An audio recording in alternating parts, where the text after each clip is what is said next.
3. Good evening, class. I will be talking about genetic algorithm, GA for short, and developing GA application. GA are a part of global technique used to find approximate solutions to optimize type problems that are too complex to be solved with traditional optimization methods. So here are the uses of GA. It says it's applicable to real-world problems like vehicle routing, bankruptcy, prediction, and web searching. It also a part of machine learning family of methods under artificial intelligence. It is considered to be a heuristic method because they cannot guarantee truly optimal solutions. It does actually improve the solution by producing offsprings using the best solutions of the current generation as parents. So here are the terminologies to consider when you talk about GA. Fitness function. This is a measure of objective to be obtained, either maximum or minimum. Candidate solutions. It combines to produce offspring in each algorithm iteration called generation. Offspring. This produced using a specific genetic reproduction process that involves the application of crossover and mutation operators.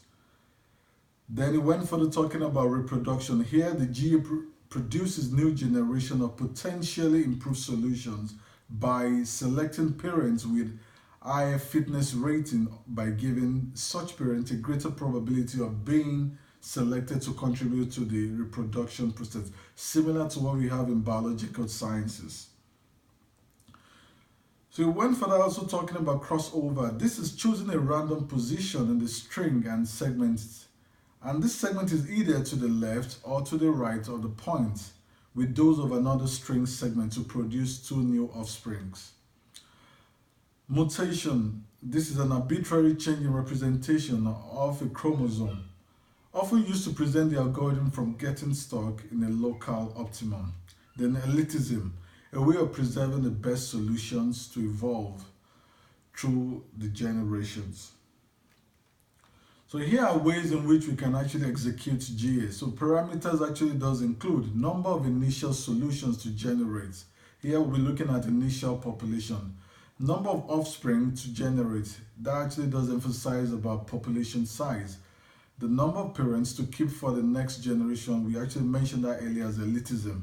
Mutation probability distribution of crossover point occurrence, stopping criteria, and finally the maximum number of iterations.